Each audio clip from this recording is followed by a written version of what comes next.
Hello students, welcome to study our channel. हम पढ़ रहे हैं क्लास 12 की पॉलिटिकल साइंस और इस वीडियो में सेक्शन ए का थर्ड यूनिट हम स्टार्ट करेंगे जो कि 10 मार्क्स को कैरी करता है। यानी इस यूनिट से भी 10 मार्क्स के क्वेश्चन हैं वो बोर्ड एग्जाम से पूछे जाते हैं।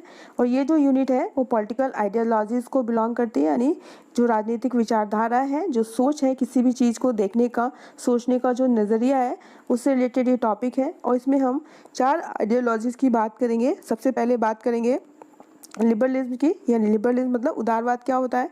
फिर हम बात करेंगे सोशलिज्म मतलब समाजवाद। फिर हम बात करेंगे मार्क्सिज्म यानी मार्क्सवाद। और फिर लास्ट में जो हमारा फोर्थ आइडियोलॉजीज़ है वो है गांधीज्म यानी गांधीवाद। ठीक है, तो ये 4 जो आइडियोलॉजीज़ हैं पॉलिटिकल आइडियोलॉजीज़, इससे रिलेटेड आपकी यूनिट नंबर 3 है। अब इस वीडियो में हम चैप्टर 8 स्टार्ट करने जा रहे हैं, that is regarding the liberalism. ठीक है, यहाँ पे आर के बाद ए आएगा, करेक्ट कर लें। लिबरलिज्म और लिबरलिज्म जो आइडियोलॉजी है, जो विचारधारा है, सबसे पहले हमें ये समझना है कि आइडियोलॉजी क्या होती है। Ideology means idea. ठीक है, यानी कोई भी पर्सन है वो किसी भी कॉन्सेप्ट को लेके, किसी भी चीज़ को लेके उसका नज़रिया कैसा है, उसकी सोच कैसी है, उससे रिगार्डिंग वो क्या सोचता है। तो इसमें हमें जो सोचना है, जो आइडियोलॉजीज़ हैं वो पर्सन और स्टेट, यानी एक पर्सन है, सपोज ये पर्सन है और इस पर्सन का जिस स्टेट में वो रहता है उसके साथ रिलेशन कैसा है, यानी जो स्टेट है वो उसको बहुत ज़्यादा बाउंडेड कर रखा है, बहुत ज़्यादा कंट्रोल करके रखता है, या फिर किसी भी स्टेट में उस पर्सन को बहुत ज़्यादा लिबर्टी है, राइट्स प्रोवाइडेड है, वो बहुत ज़्यादा फ्री है अपने किसी भी काम को करने के लिए। तो स्टेट और पर्सन के बीच का जो रिलेशन है, वो रिलेशन को लेके जो अलग अलग पॉलिटिकल थिंकर्स हैं उनकी आइडियोलॉजीज डिफरेंट है। कुछ जो पॉलिटिकल थिंकर्स हैं उनका मानना है कि जो स्टेट है और जो पर्सन का जो रिलेशन है वो बहुत ही ज़्यादा लॉ पे डिपेंडेंट होना चाहिए, यानी नियम कानून कायदे बहुत ज़्यादा होने चाहिए, स्टेट को पर्सन को कंट्रोल करके रखना चाहिए।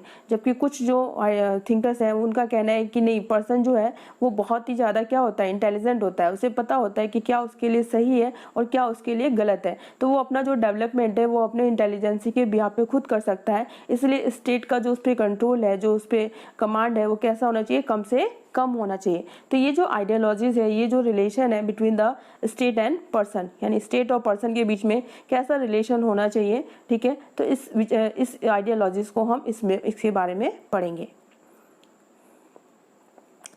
तो इस लिबरलिज्म से रिलेटेड हम 4 टॉपिक्स इस वीडियो में कवर करेंगे। सबसे पहले हम बात करेंगे what is the meaning of liberalism, कि लिबरलिज्म यानी उदारवाद की मीनिंग क्या है, इसका अर्थ क्या है। ठीक है, ये क्या आइडियोलॉजीज क्या डिफाइन करती है। उसके बाद से हम बात करेंगे कि what are the reasons of origin of liberalism, कि कौन कौन से कारण है जिसके कारण से जो लिबरलिज्म है उसका उदय होता है, उसका डेवलपमेंट होता है, यानी वो ओरिजिनेट होती है। उसके बाद से हम बात करेंगे थर्ड टॉपिक हमारा नेचर ऑफ लिबरलिज्म, यानी जो लिबरलिज्म है उसका नेचर कैसा है, उसके क्या क्या कैरेक्टरिस्टिक्स है या साइलेंट फीचर्स कौन कौन सी हैं। ठीक है, और उसके बाद से जो 4 टॉपिक होगा इस लेक्चर का, that is liberalism and philosophy of John Locke, कि जॉन लॉक की जो फिलॉसफी है रिगार्डिंग द लिबरलिज्म उसको हम डिफाइन करेंगे। तो सबसे पहले हम बात करते हैं कि लिबरलिज्म का मीनिंग क्या है। तो मीनिंग की बात करें, शाब्दिक अर्थ यानी लिटरल मीनिंग की बात करें, तो लिबरलिज्म एक इंग्लिश वर्ड है। ठीक है, ये कौन सा वर्ड है, इंग्लिश वर्ड है। और ये लैटिन वर्ड लिबर या फिर लाइबरलिस से क्या किया गया है, डिराइव किया गया है। Clear, liberalism is a English word and it is derived by the Latin word Libre और लिबरलिस। ठीक है, लिबर या लिबरलिस से डिराइव किया गया है। और इसका मीनिंग क्या होता है लिबर का, लैटिन में इसका मीनिंग होता है फ्री मैन। फ्री मैन मतलब स्वतंत्र व्यक्ति, यानी आदमी है उसको क्या मिलनी चाहिए, स्वतंत्रता, आज़ादी। ठीक है, यानी फ्रीडम ऑफ एन इंडिविजुअल की बात करेगा, यानी कोई भी पर्सन है स्टेट में है उसको क्या ज़्यादा से ज़्यादा प्रोवाइड करती है आइडियोलॉजी, फ्रीडम यानी स्वतंत्रता। क्लियर, फादर ऑफ लिबरलिज्म किसे कहा जाता है, ये कहा जाता है जॉन लॉक को। क्लियर, फर्स्टली ये जो वर्ड है यूज़ किया गया था इंग्लैंड में इन 1815 में। अब हम समझते हैं कि what is the meaning of liberalism. तो लिबरलिज्म एक आइडियोलॉजीज है, एक सोच है, एक विचारधारा है जो कि किस पे एम्फेसाइज देती है, किसको इम्पोर्टेंस देती है, पर्सनल लिबर्टी को। यानी कोई भी पर्सन है उसको क्या मिलनी चाहिए, आज़ादी मिलनी चाहिए, लिबर्टी होनी चाहिए, फ्रीडम होनी चाहिए। और उसके साथ साथ ही उस इंडिविजुअल को क्या प्रोवाइड की जानी चाहिए, राइट्स प्रोवाइड किए जाने चाहिए। और किसके थ्रू दिए जाएंगे, थ्रू द स्टेट। यानी आइडियोलॉजीज है, तो आइडियोलॉजीज हम पहले ही बता चुके हैं कि पर्सन और स्टेट के बीच में रिलेशन कैसे उसको डिफाइन करेगी। सपोज ये स्टेट है, ये पर्सन है, तो लिबरलिज्म जो आइडियोलॉजी वो क्या कहती है कि स्टेट में किसी भी पर्सन को क्या होनी चाहिए, लिबर्टी होनी चाहिए, आज़ादी होनी चाहिए, और उसके साथ साथ उसको पास राइट्स होने चाहिए, अधिकार होने चाहिए। और इसके साथ साथ ही ये जो आइडियोलॉजीज़ है ये स्टेट की अथॉरिटी को, यानी स्टेट की जो राइट्स है, जो पावर है, उसको क्या करती है, लिमिट्स करने की बात करती है। यानी इनका ये कहना है कि जो स्टेट है उसकी पावर लिमिटेड होनी चाहिए, और जो पर्सन है उसकी पावर, उसकी फ्रीडम, उसकी लिबर्टी, उसके राइट्स कैसे होने चाहिए, अनलिमिटेड होने चाहिए। ठीक है, इस आइडियोलॉजीज के जो वो है सपोर्टर है, लाइक लॉक की बात करें, बेंथम की बात करें, या फिर एडम स्मिथ की बात करें, तो उन लोग का ये मानना है कि जो पर्सन है वो इंटेलिजेंट होता है और उसे पता होता है कि उसके लिए क्या सही है क्या गलत है। तो इसीलिए जो स्टेट है उसको पर्सन के जो भी अफेयर्स है, जो मैटर्स है, उसमें सबसे ज़्यादा से ज़्यादा इंटरफेयर नहीं करना चाहिए, ऐसा इन लोग का मानना है। ये इनकी आइडियोलॉजीज है। ये जो आइडियोलॉजीज़ है ये मोरल और पॉलिटिकल जो आइडियल फिलॉसफी है, ये टू मेन प्रिंसिपल्स पे सेंटर्ड है। सबसे पहले बात करते हैं इंडिविजुअलिज्म की, और दूसरे उसकी लिबर्टी की। यानी इंडिविजुअल यानी व्यक्तिवाद, व्यक्तिवाद यानी व्यक्ति को सबसे ज़्यादा इंपॉर्टेंट दिया गया है स्टेट के कंपेयर में। यानी स्टेट सेकंड प्रेफरेंस है और फर्स्ट प्रेफरेंस कौन है, इंडिविजुअल। क्यों है, क्योंकि इनका मानना है कि जो स्टेट का एग्जिस्टेंस है वो ड्यू टू द पर्सन है, इंडिविजुअल के कारण है, इंडिविजुअल स्टेट के कारण नहीं है। इसलिए जो स्टेट है वो अपने ऑब्जेक्टिव, अपने गोल को यूटिलाइज करने के लिए जो स्टेट है वो एज ए मीन इसमें माना गया है। यानी स्टेट मीन है और जो भी इंडिविजुअल है, पर्सन है, वो क्या है, वो एम है। ठीक है, it consider state is a necessary evil. इनका कहना है कि स्टेट नेसेसरी एविल है। ठीक है, ये बहुत ही इंपॉर्टेंट स्टेटमेंट है इस आइडियोलॉजीज का कि इन्होंने स्टेट को क्या माना है, नेसेसरी एविल। तो स्टेट एक बुराई तो है लेकिन ये क्या है, आवश्यक है। क्यों आवश्यक है, क्योंकि इनका मानना है कि यदि किसी भी पर्सन को स्टेट में यदि लिबर्टी है, आज़ादी है, फ्रीडम है, मान लिया, ठीक है, तो अब यदि उस पर किसी भी तरह का कंट्रोल नहीं होगा तो वो क्या करेगा, वो हमेशा वही काम करेगा, उसे दूसरे के बेनिफिट या दूसरे के जो हार्म है उससे कोई फर्क नहीं पड़ेगा, वो सारे काम करते जाएगा। क्यों, क्योंकि उसे किसी चीज़ का डर नहीं रहेगा, पनिशमेंट का डर नहीं रहेगा। इसलिए पर्सन को वो किसी और को हार्म ना पहुंचाए, उसको पनिश किया जा सकता है। इस डर को बनाए रखने के लिए स्टेट का होना क्या है, ज़रूरी है। यानी दूसरों की प्रोटेक्शन के लिए कोई भी एक पर्सन है वो ऐसे काम ना करे जिससे कि दूसरों को हार्म हो, दूसरों को नुकसान हो। तो किसी दूसरे पर्सन की जो लिबर्टी है, राइट्स है, उनको प्रोटेक्ट करने के लिए स्टेट क्या है, एक नेसेसरी एविल है। क्लियर। ये आइडियोलॉजी से रिलेटेड जितने भी चैप्टर हैं या कॉन्सेप्ट से रिलेटेड जितने भी चैप्टर्स हैं, वो चैप्टर्स आपको एक बार वीडियो देखने में समझ में नहीं आएंगे, तो इन वीडियोस को आप 2 या 3 बार देखें और उसके बाद से इनके नोट्स बना लें और बार बार इस आइडियोलॉजीज को, इन कॉन्सेप्ट को समझने की कोशिश करें। तो इस तरह से हम देखते हैं कि जो लिबरलिज्म है ये 2 मेन प्रिंसिपल्स पे काम करता है। 2 मेन इसके प्रिंसिपल हैं, एक है इंडिविजुअलिज्म यानी इंडिविजुअल पर्सन को इन्होंने सबसे ज़्यादा इंपॉर्टेंस दी है और उसकी लिबर्टी को। क्लियर।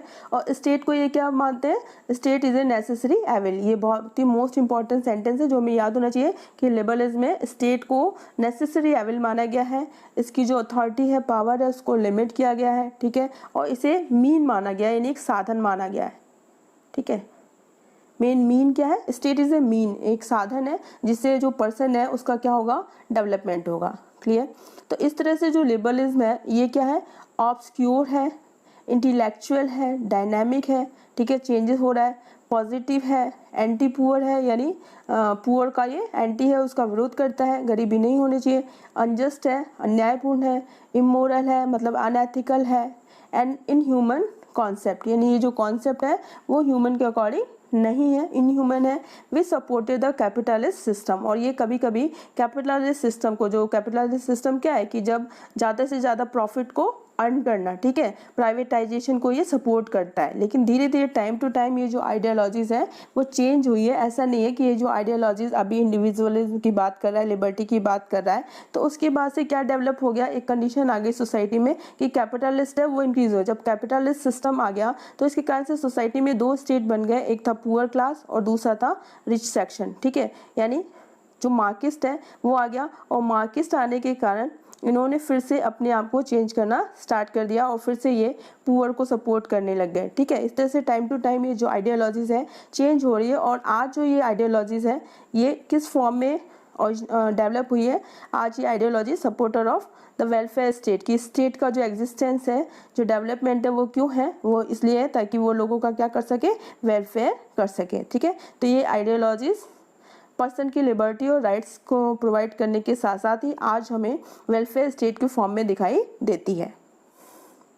अब लिबरलिज्म के ओरिजिन के रीजन को समझने के लिए हमें वर्ल्ड लेवल पे जो सिनेरियो है उसको समझना होगा कि ये हमारा वर्ल्ड है, ये North America, South America, then European countries, और यूरोप के साथ ये एशिया, एशिया से South Africa and then Australia.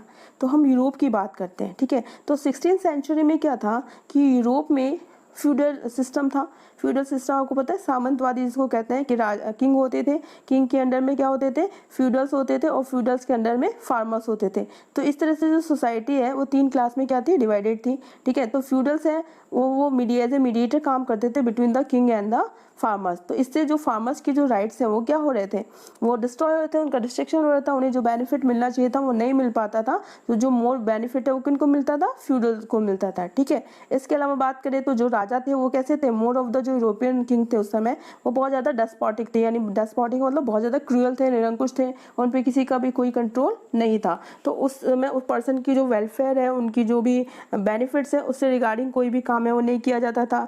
इसके अलावा यदि रिलीजन में बात करें तो जो पोप होते थे, जो चर्च के जो भी हेड होते थे, वो भी अपने आप को सुपीरियर समझते थे, और इस तरह से जो लोअर क्लास या जो कॉमन पीपल थे वो क्या हो रहे थे, वो सफर्ड हो रहे थे।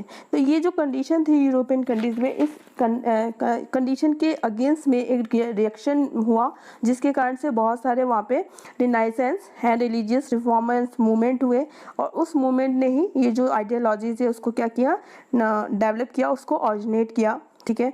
तो देखते हैं तो क्या होता है कि 16th सेंचुरी में genders liberalism came in form of A revolutionary philosophy and ideology, ठीक है। यानी 16th सेंचुरी में डेवलप हुई थी ये फिलोसफी, ये ideology as a tremendous reaction against the medieval system of feudal. यानी मेडिवल जो पीरियड था, उस मेडिवल पीरियड में यूरोपियन कंट्रीज में फ्यूडलिज्म था, मोनार्की था, और पोप का क्या था, कंट्रोल था। तो उसके अगेंस्ट में लोगों का ये क्या था, एक रिएक्शन था, एक उनके लिए एक प्रतिक्रिया थी कि अब ये इसको फेवर लोग नहीं करते थे, ठीक है। तो रीजंस की बात कर लेते हैं। तो रीजंस क्या होगा कि जो फ्यूडलिज्म है उसका यूरोप में क्या किया गया, एंड हो रहा था। उसके अकॉर्डिंग जो डेस्पोटिक रूल थे, यानी जो राजा थे, जो निरंकुश थे, जो अनकंट्रोल थे, उनमें किसी का कंट्रोल नहीं था, उसके अगेंस्ट में लोगों ने रिएक्ट किया। इसके साथ साथ ही यूरोप में बहुत सारे रिनाइजेंस एंड रिलीजियस रिफॉर्मेंस मूवमेंट भी हो रहे थे, और इसके साथ इंडस्ट्रियल रेवोल्यूशन हुआ, ठीक है, जिसके कारण से राइज ऑफ कैपिटलिस्ट आए, पूंजीपति वर्ग आया, और इसी के साथ साथ ये जो उदारवाद जो शब्द है वो क्या होता है, ऑरिजिनेट होता है, और सबसे पहले ये इंग्लैंड में 1815 में यूज़ किया गया। अब जब हम डेवलपमेंट की बात करें तो लिबरलिज्म का 2 फॉर्म्स हमें दिखाई देता है, एक नेगेटिव फॉर्म और एक पॉजिटिव फॉर्म, ठीक है। तो नेगेटिव फॉर्म की जब हम बात करेंगे तो उसमें लॉक है, बेंथम है, और एडम स्मिथ है। नेगेटिव फॉर्म और पॉजिटिव फॉर्म का मतलब क्या है कि उस समय जब मेडिवल पीरियड में जो कॉमन पर्सन है वो बहुत ज़्यादा जब सफ़र्ड है मोनार्की सिस्टम से, पोप से, या फिर फ्यूडलिस्ट सिस्टम से, ठीक है।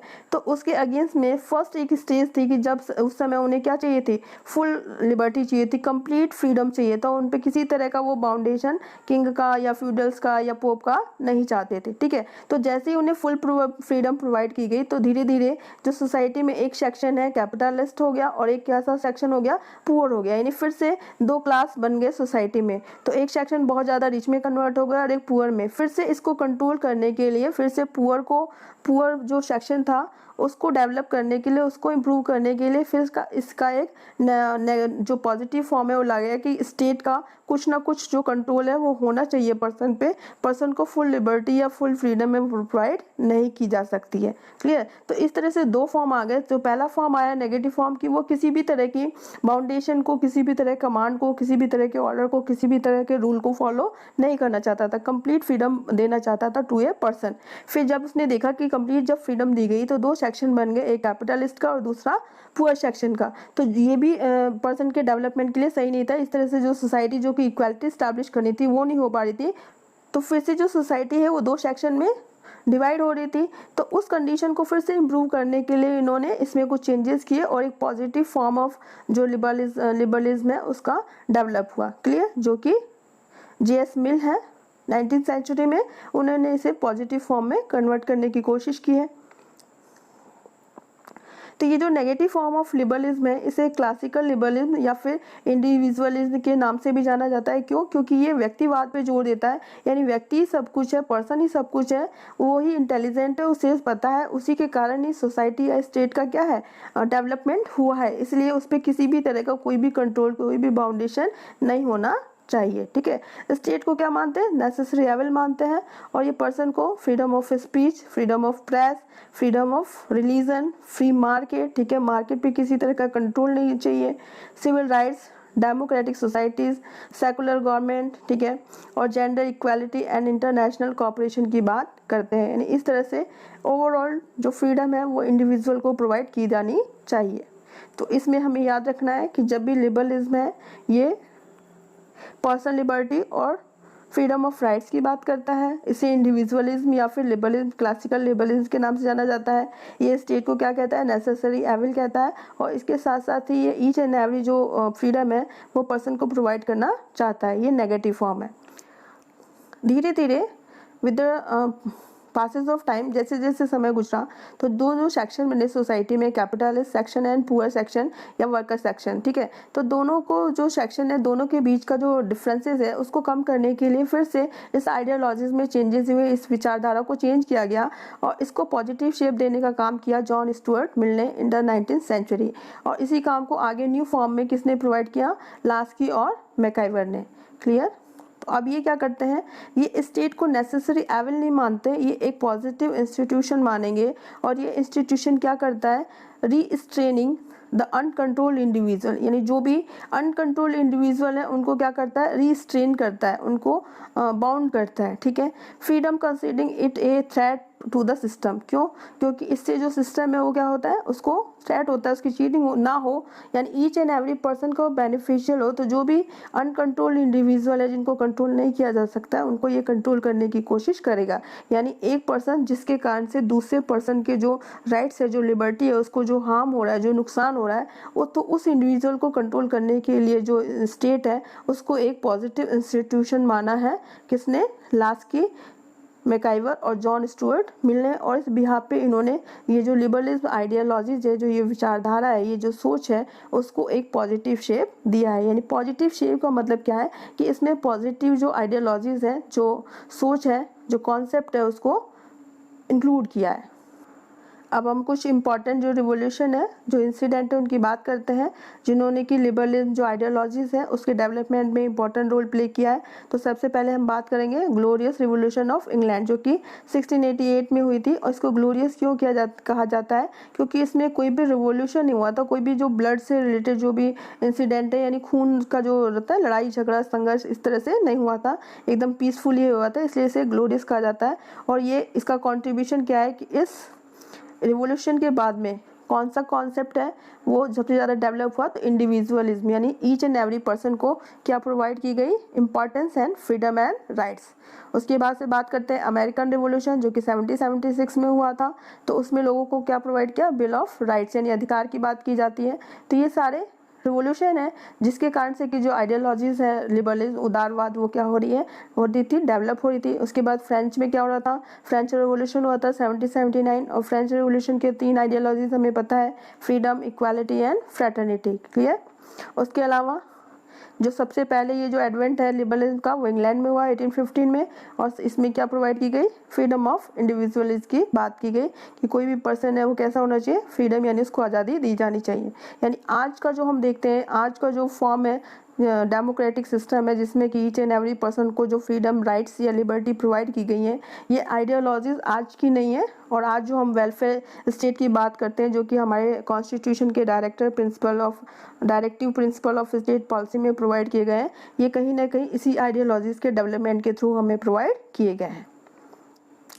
इन this state is a mean and individual is a accomplishment. ठीक है, यानी इस फॉर्म में बात करें तो स्टेट क्या है? एक मीन है, यानी स्टेट एक साधन है, और इंडिविजुअल जो व्यक्ति है वो क्या है? अकम्प्लीशमेंट है, यानी वो क्या है?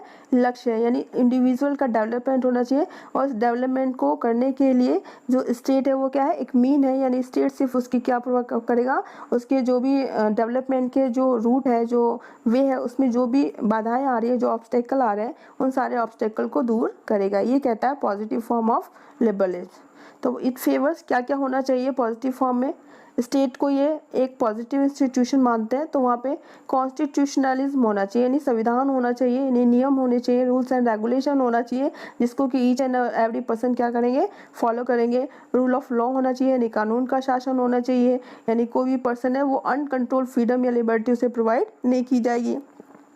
डिसेंट्रलाइजेशन ऑफ पावर होना चाहिए, तो डिसेंट्रलाइजेशन के बिहाफ पे जो डिसेंट्रलाइजेशन उसकी बात किसने की है, मॉन्टेस्क्यू ने की है, और मॉन्टेस्क्यू ने इसके लिए एक बुक लिखी है सेपरेशन ऑफ पावर। उसके अलावा बात करें इंडिपेंडेंट इलेक्शन होना चाहिए और जुडिशियल सिस्टम होना चाहिए ताकि लोगों को क्या मिल सके, जस्टिस मिल सके, ज़्यादा से ज़्यादा लोगों का पार्टिसिपेशन होना चाहिए, इसके लिए डेमोक्रेटिक पॉलिटिकल सिस्टम होना चाहिए, ठीक है। लोगों को राइट्स, फ्रीडम और जस्टिस क्या होने चाहिए, प्रोवाइड की जाने चाहिए थ्रू द जस्टिस सिस्टम।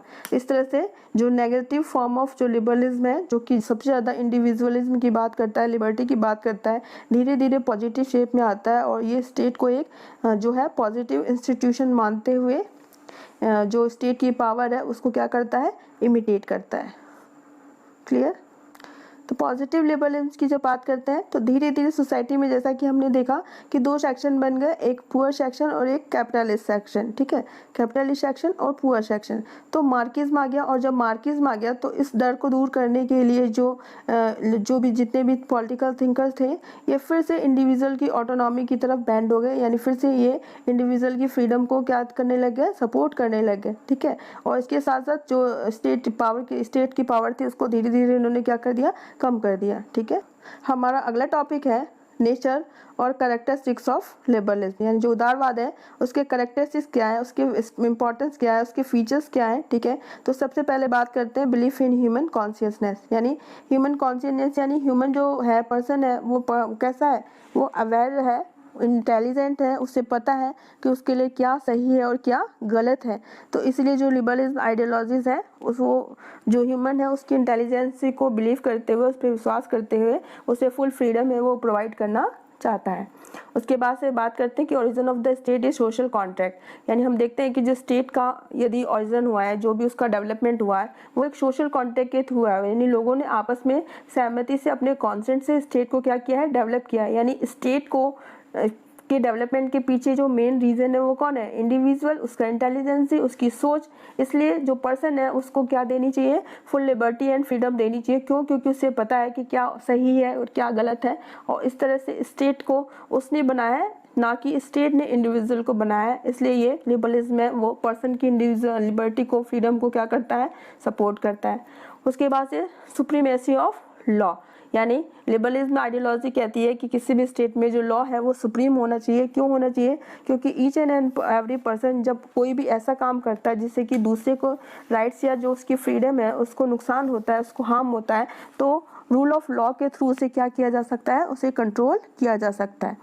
इसके बाद से लिमिटेड गवर्नमेंट की बात करते हैं कि जो गवर्नमेंट है या स्टेट है उनको जो भी राइट्स मिले हैं वो वेलफेयर ऑफ द इंडिविजुअल के लिए मिले हैं, इसलिए उन्हें अपने राइट्स है वो उनको क्या करता है, लिमिटेड करता है। ये ideology limited authority of the state, जैसा कि हमने पढ़ा है कि दो फॉर्म में है, एक नेगेटिव फॉर्म में नेसेसरी एविल कहा गया है, और जब हम इसको पॉजिटिव फॉर्म में बात करते हैं तो पॉजिटिव इंस्टीट्यूशन माना गया स्टेट को।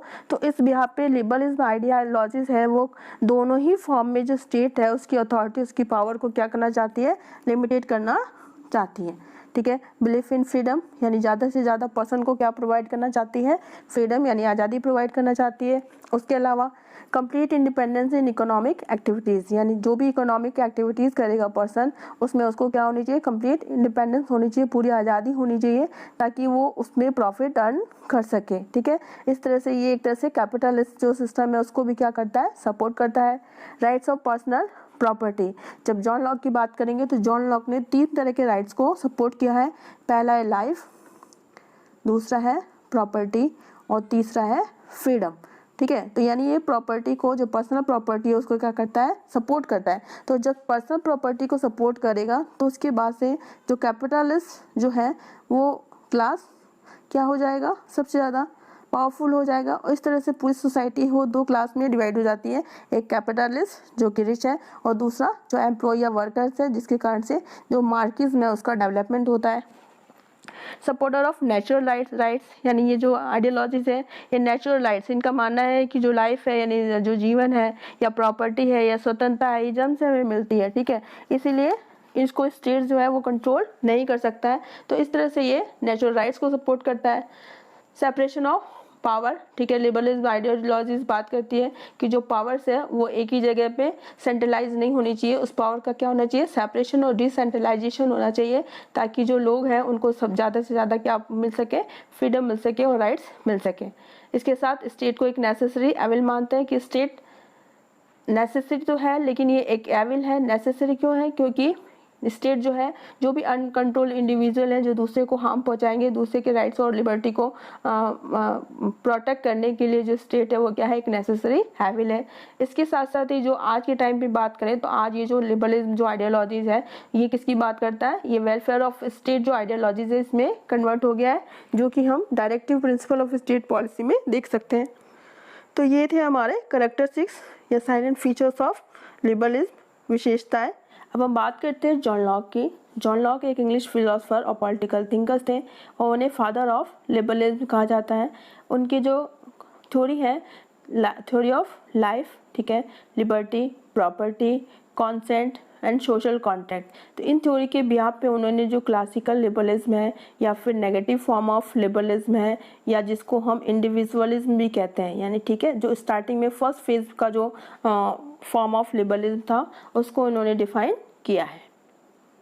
तो हम देखते हैं क्या क्या मेन पॉइंट्स है जॉन लॉक की फिलोसफी ऑफ लिबरलिज्म की। तो its main points are the origin of state is through social contract to protect the rights of the individual, ठीक है, ये ऑफ है, ऑफ द इंडिविजुअल, यानी जो स्टेट का ओरिजिन हुआ है, स्टेट का जो डेवलपमेंट हुआ है, स्टेट का जो एग्जिस्टेंस है वो किसके थ्रू हुआ है, सोशल कॉन्ट्रैक्ट के थ्रू, यानी लोगों में ने आपस में क्या किया, एक समझौता करके स्टेट को बनाया। और क्यों बनाया, ताकि ये इंडिविजुअल के राइट्स को क्या करेगा, प्रोटेक्ट करेगा। क्लियर। इसके साथ जब दूसरा पॉइंट देखते हैं, the relationship between state and individual is based on their mutual agreements, यानी स्टेट और इंडिविजुअल के बीच में कैसा रिलेशनशिप होगा ये उनके म्यूचुअल एग्रीमेंट्स पे क्या करता है, डिपेंड करता है। और जब भी स्टेट है वो इस एग्रीमेंट के कंडीशन को वायलेट करेगा, यानी उसका अतिक्रमण करेगा, उसको मानने से मना करेगा, तो इंडिविजुअल जब चाहे तब इस एग्रीमेंट को क्या कर सकता है, इसके अगेंस्ट में रिबेल कर सकता है, यानी रिवॉल्ट कर सकता है। यानी स्टेट का जो एग्जिस्टेंट है वो सोशल कॉन्ट्रैक्ट के कारण है, इसलिए इंडिविजुअल है वो जब चाहे तब यदि स्टेट उनके जो भी एग्रीमेंट है उसको फॉलो ना करे, उनके राइट्स को प्रोटेक्ट ना करे, तो इंडिविजुअल जब चाहे तब इसके अगेंस्ट में क्या कर सकता है, रिवॉल्यूशन कर सकता है। क्लियर।